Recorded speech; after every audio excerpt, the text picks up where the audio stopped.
Hi, it's Kate French here, clinical psychologist of Side by Side Psychology, coming to you this mental health week. So, just wanted to have a little quick chat about, I suppose, mental health and autism, which is a topic really I'm passionate about. So one of the things, of course, this being World Mental Health Day yesterday, and I've been doing some posts about Mental Health Week and the different things that we can do to improve and create some further well-being for mental health. And as some may or may not know, mostly my work at Side by Side Psychology is with people who identify as being on the autism spectrum or autistic.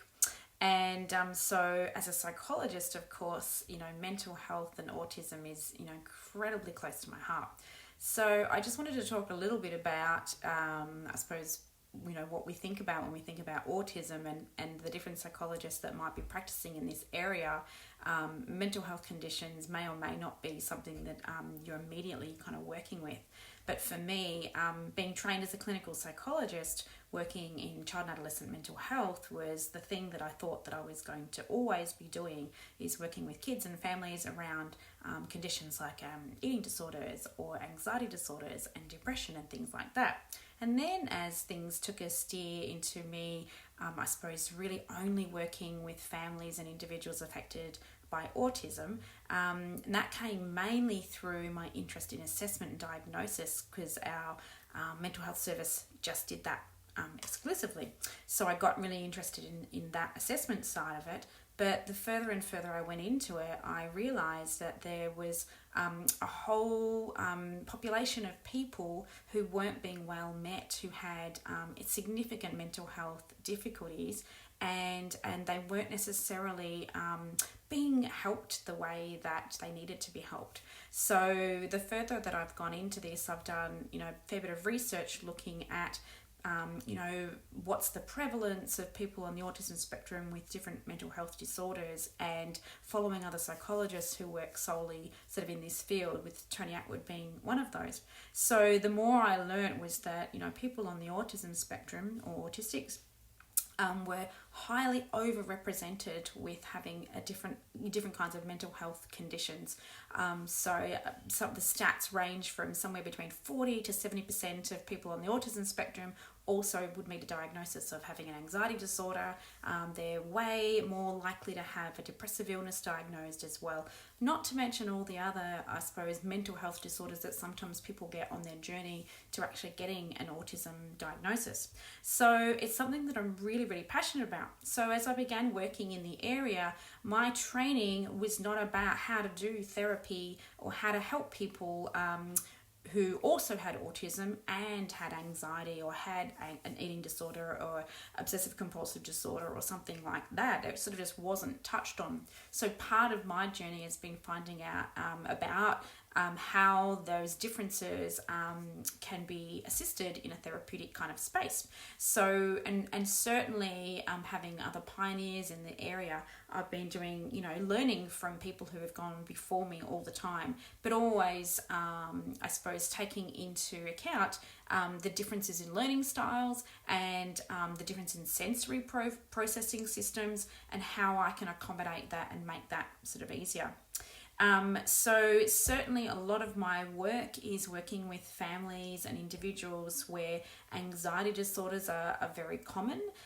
It doesn't mean that just because you have autism that you're going to be anxious, but we know they go hand in hand a lot of the time. So it's really important that I help them develop strategies and ideas that they can use, not for their autism, but to help them manage anxiety. And then the other aspect, and certainly, I'm aware that in teen years, the indication of sort of a depressive illness can and certainly sort of increase, especially for those that are, I suppose, doing mainstream schooling, mainstream workplaces and things like that, where they're more aware of maybe some of their social differences and, sort of internalizing some of those differences as a negative thing. And so it's really cool to see in the industry and in the area at the moment, especially is that Jeanette Perkins is doing a lot of work on resilience and how to develop resilience in our autism community. So I'm really, really keen to see that kind of work. And if anybody follows, the work that I do or is part of my positive psychology autism group, I'm really passionate about really focusing on people's strengths to help them develop really good mental health. So one of the things that I'm really passionate about is finding ways to bring that optimism, bring positivity in as like an antidote to some of the natural tendencies to feel perhaps overwhelmed and anxious because of some of the neurological differences that can be there sometimes, sort of in terms of judging the environment as threatening. So I'm trying to find ways to bring that sort of balance that out a little bit so that there is a more healthy and more optimistic sense of well-being. So yeah, that's certainly what sort of pushes me on to do a lot of that mindfulness work, a lot of that gratitude work, which I think just builds that resilience and certainly builds a really positive sense of mental health, rather than seeing mental health as something like an illness. So that word mental illness is quite negative connotations, whereas I think of mental health as not just saying I have a mental health issue like anxiety or something like that, but it's like everybody has mental health. How can we improve that, and how can we build upon whatever level you consider your mental health to be? So I think just the more we talk about differences between people and just increasing that empathy and understanding, the better we're going to be as a community and supporting each other, so that we can really have a really positive outlook for mental health, whether it's having difficult conversations about it, whether it's like Are You Okay Day, where we're catching and touching base with people and really connecting, but also just be knowing that everybody has their own journey, everyone has their own differences, and everybody has mental health. It's let's keep improving it and building upon it.